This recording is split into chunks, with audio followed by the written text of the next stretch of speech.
Namco.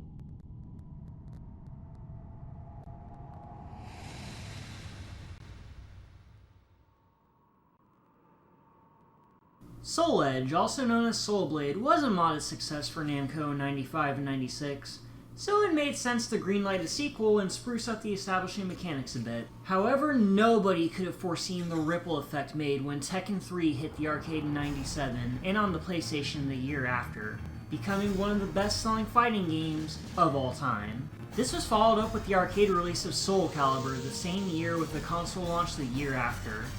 Not Soul Blade 2, SoulCalibur, a name inspired by Excalibur, and completely dodges any and all copyright infringement. Suck it, Edge.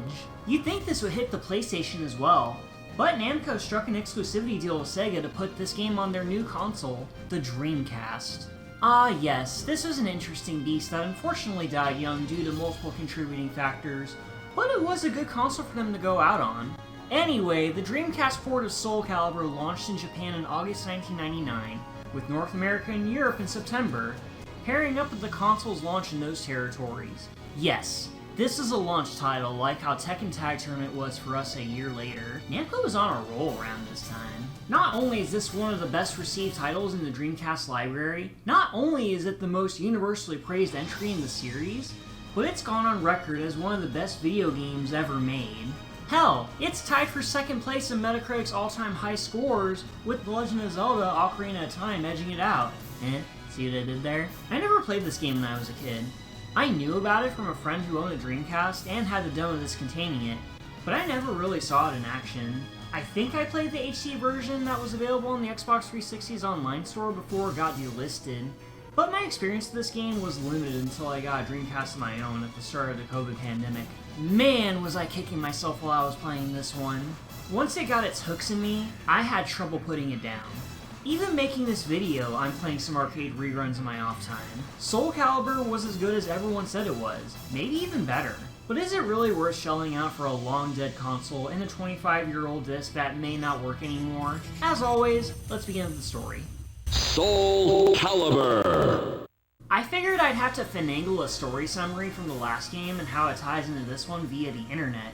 But it turns out there's a summary in-game you can unlock very quickly through the point system, and it goes as something like this. The cursed twin blades, known as Soul Edge, was in possession of the merciless pirate Cervantes, who used them to wreak havoc in a Spanish port town and slaughter any who crossed him. That is, until the Greek baker-turned-warrior Sophitia challenged him and shattered one of the swords, an act that gravely damaged her. But she's rescued by the ninja Taki, who kills Cervantes in his weakened state and carries her away with the shard in tow.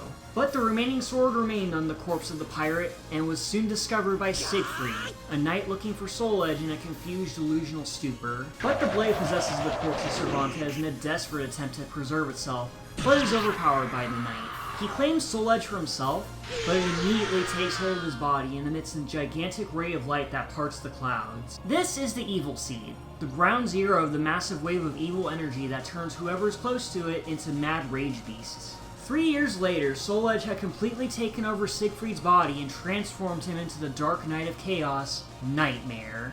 His goal was to find the missing shards of the sword and regain the ultimate power to bring the world to its knees. But little does he know there are several new challengers wielding mystical artifacts that aim to neutralize Soul Edge once and for all. And that's the setup for SoulCalibur. Alright, let's start with the character rundown. Returning from Soul Blade, we got Swordy McCake's Gun, Gender Bent Strider Hiryu, Grease is the Word, Ball Gag, Split Kick McGee, Maximilian Dude, Big Man of the Cow Mask, a Sassy Lost Child, Avast Me Hearties, ID back from Davy Jones' locker, and somebody who must have been fired for this. For the newcomers, we have I'm the main character, no, I'm the main character, Nunchuck Elvis. You can cut yourself on all that edge, man. Ass to Mouth, Your Daddy Calls Me Mommy, that one guy from Tekken, Saul Lizardman, and Santa Claus. A lot of the cast play very similar to others, be it in-universe explanations or convenience in dev time. SoulCalibur was initially intended to be a fresh cast of characters that inherited movesets from the other established warriors, but they decided to keep all the old characters around anyway, with several new moves to distinguish them from the newbies to some degree. Yeah, half the cast are clones, or Echo Fighters would be the better term. Thanks, Smash Ultimate. but I like to think of it as adding extra spice to an already incredibly solid fighting system. SoulCalibur is a stark improvement over the last game by a wide margin. Even in the arcade without the extra content and less detailed graphics, it's evident that Project Soul learned a lot from Soul Blade and how to fix it. The 8-way run makes its proper introduction here in its full 8-way glory. I mentioned in the Soul Blade video that your movement into the Z-axis was limited to just moving downward. Here you can move up, down, and all around as you please, making the maneuverability feel so much better. The controls are all the same. Vertical and horizontal strikes, a kick, and a block. Stringing buttons can perform combos, and combining buttons can lead to different moves altogether. However, the only gripes I have with Soul Blade, being the slow movement and lower frame rate, are completely gone. Every move is fast and comes out as soon as you hit the button.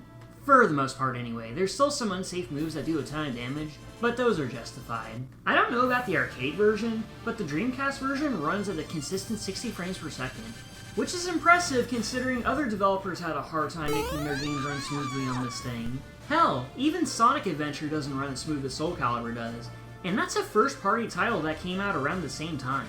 At first, I was hesitant to play a 3D fighter on the bulky Dreamcast controller, but honestly, it feels just right to me. You can use the D-pad or control stick to move around, and the buttons are close enough to each other that you can press 2 at the same time and switch it up immediately.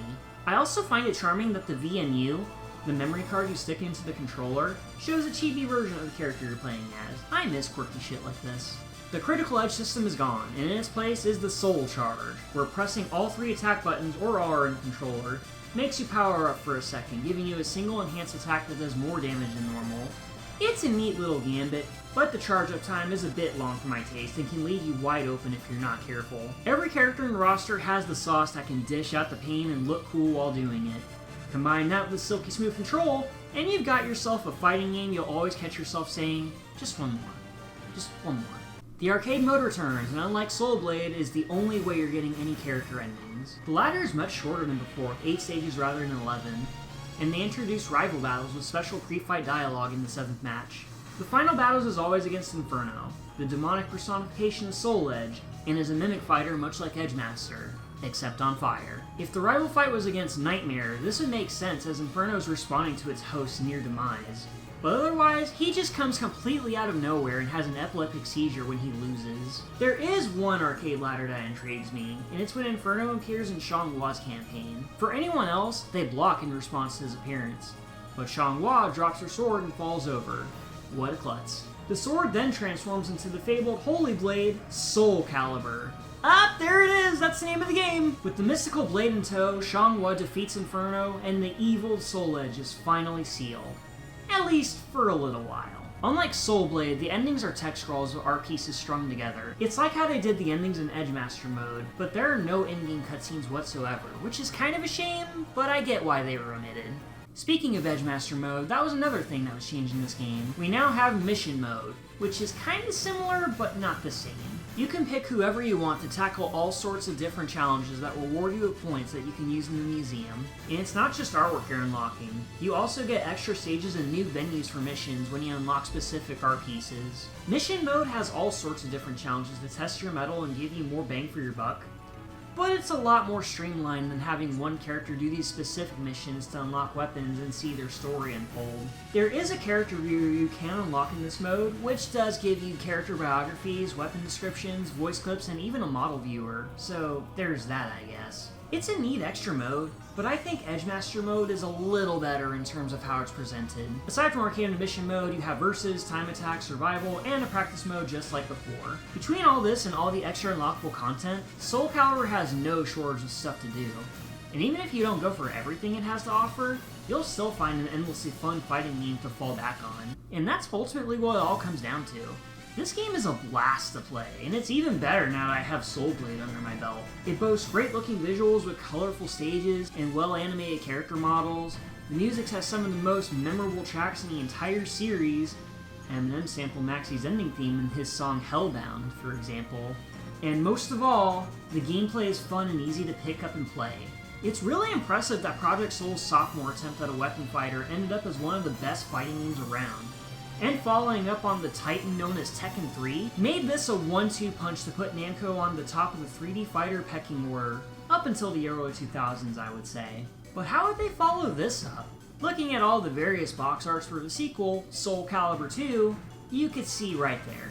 Tune in next time as we look at said sequel as the series enters the new millennium. Thank you all for watching, and have an awesome day. This victory strengthens the soul of Calibur. You win! 長いものには巻かれろってね。